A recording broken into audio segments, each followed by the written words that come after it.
As it gets on Monday Night Football. That was Steve Levy and the gang. Is this song for James Harden? Sorry.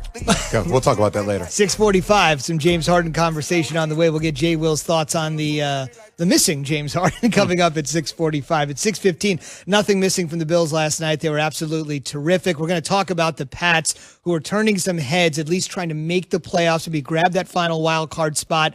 In just a moment, they're 6-6, 2 back of the 6-7 seed at this particular point.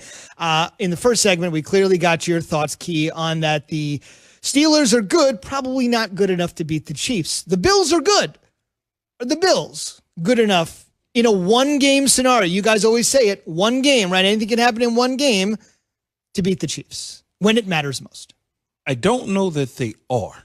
I know that they look impressive last night. I know that Alex Smith, Josh Allen was 32 of 40, 300 and some odd yards, 70-something yards, 4 touchdowns. Look great.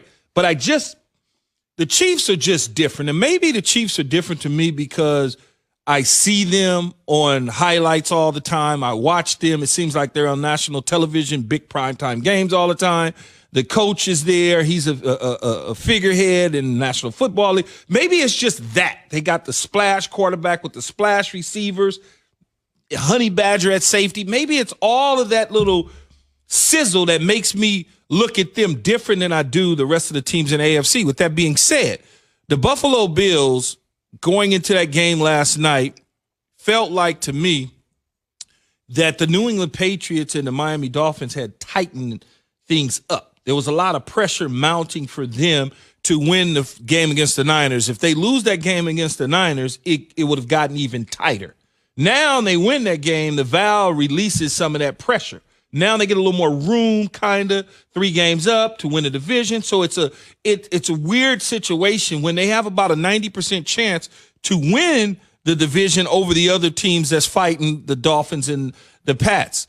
Josh Allen playing out of his mind. He had about a 3-game stretch this season that made you think about, okay, well, what type of quarterback is this dude for real? But over the last several games, he's shown us that he could be mentioned in there with some of these young quarterbacks that got drafted with him, or some of the younger guys that's having phenomenal careers. He's still not in that Aaron Rodgers, Patrick Mahomes category to me. Some would say, I don't know what I'm talking about, but he's not there yet. He's certainly headed in that direction, leading the charge. And I'll go back to this. The smartest thing that they could have ever done in Brandon Beane, the general manager, is go out there and trade for Stephon Diggs. The smartest thing they could have ever done, because you see it too many times in this league where they got young quarterbacks with a lot of talent with nothing around them, and the talent goes wasted. We could look at it right down the street with the Green team that we'll be talking about at some point later. In the division. In the division called the Gang Green, but not so much. The bad side of the Gang Green, not the good side. And so when you look at it, Jay Will, that's the one thing to me that stands out with this organization, is that they went out there and acquired some pieces to put around him from an offensive standpoint that has him playing, you could say at an MVP caliber level, but he's not going to be in that conversation, but he is certainly playing that way. I got the Bills being better than the Steelers. I think the Bills will be the best competition that there will be for Kansas City. And I know Kansas City, Key, is going to be the favorite because they are explosive.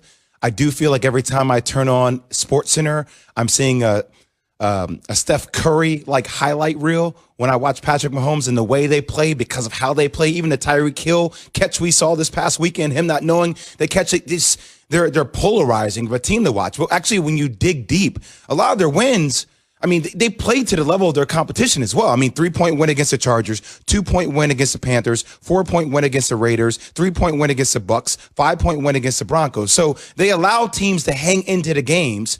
Even though they are explosive, they can pull away. I think the Bills, for as explosive as they are, they belong in the top tier conversation of the AFC. Think about it. This team should have won 6 games straight. They lost on the Kyler Murray Hail Mary pass, right, to DeAndre Hopkins that they should have batted that down. But Josh Allen made a great drive before. They actually lead the NFL in third down conversion rate, which allows them to sustain drives. They control the clock. They rest their defense. Josh Allen is playing at a high level. Guys, they're right there.